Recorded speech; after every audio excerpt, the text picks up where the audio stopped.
जो आज कार्यकर्ताओं का सम्मेलन रखा गया था एलनाबाद में संतोष जी के द्वारा, इसमें लोगों में भारी उत्साह देखने को मिला है और हर कार्यकर्ता ने यह आश्वासन दिलाया है कि अगर आपको कांग्रेस आपको टिकट देती है तो हम तन मन धन से पूरे जोश से अब की बार ये आपको टिकट यहाँ से विजय प्राप्त करवा के ही रहेंगे।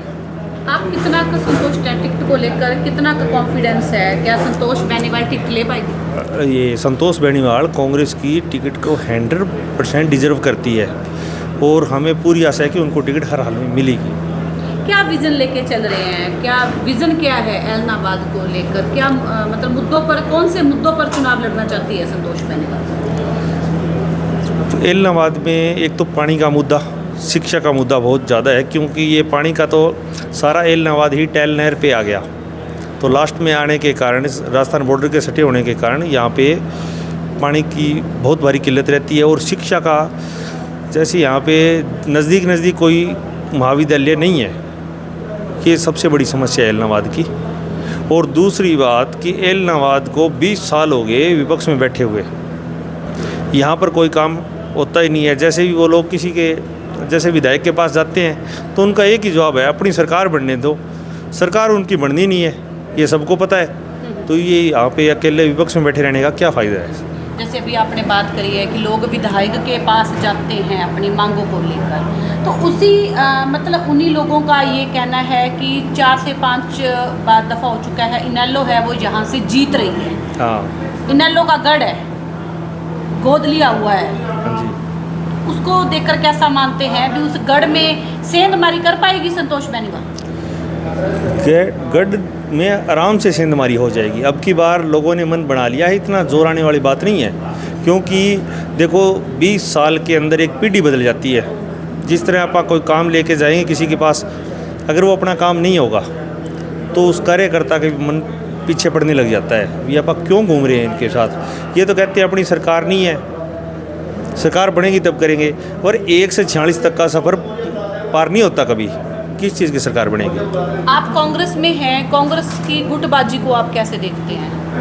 नहीं, कांग्रेस में गुटबाजी वर्करों की नहीं है, गुटबाजी आपस में थोड़ी बहुत लीडरों की थोड़ी बहुत हो जाती होगी, इतनी कोई खास गुटबाजी नहीं होती। देखो किसी की टिकट कटती है तो उसका एक बार मन में दुख होता है, पर लास्ट में वो साथ में लग जाता है, कोई बात नहीं है। कांग्रेस की आंधी है, सुनामी है, आंधी नहीं है, सुनामी है। पिछली बार बीजेपी ने कहा था कि 75 पार, वो नारा अब की बार देखना, अब कांग्रेस 75 पार कर रही है। जी। अब जैसे बेनीवाल परिवार में से बात करें तो अगर एलनाबाद में से बेनीवाल परिवार का जिक्र होता है तो देखो काफ़ी नामी चेहरा है, विधायक भरसिंह बेनीवाल हैं, पवन बेनीवाल हैं जो कांग्रेस सीट के प्रत्याशी थे, अब संतोष बेनीवाल का नाम है। बेनीवाल परिवार में किसी भी नुमाइंदे को टिकट मिलती है तो आप कांग्रेस के साथ? देखो जी, वैसे तो टिकट मिलनी ही संतोष को है, जी, हम इसके प्रति 100% आश्वस्त हैं, जी, तो हम दूसरे नामों पे जाएं क्यों? जी, बहुत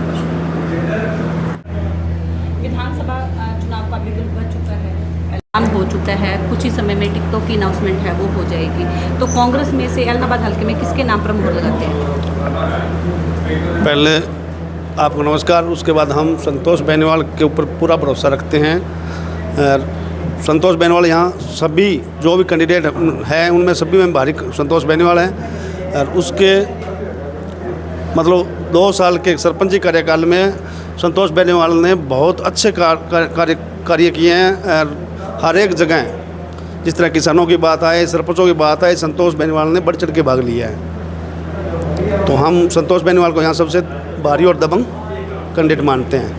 तो भरसिंह बेनीवाल हैं, वो इनके परिवार में से हैं, पूर्व विधायक हैं, पवन बेनीवाल हैं, पहले चुनाव लड़ चुके हैं, तो क्या लगता है? वो बात ठीक है, भरसिंह जी हैं, लेकिन भरसिंह जी जिस तरह 2-3 बार कांग्रेस को टिकट नहीं मिलने के बाद में उन्होंने जो बातें अंदर से निकल के आती हैं उनमें दिक्कत है जी। वो कभी कान का ऑपरेशन करवाते हैं, कभी कुछ बोलते हैं, तो वो सभी जनता समझदार है ये कांग्रेसी है या नहीं है। बार बार यही कहते हैं मैं कांग्रेसी हूँ, लेकिन ऐसी बात है नहीं। जी।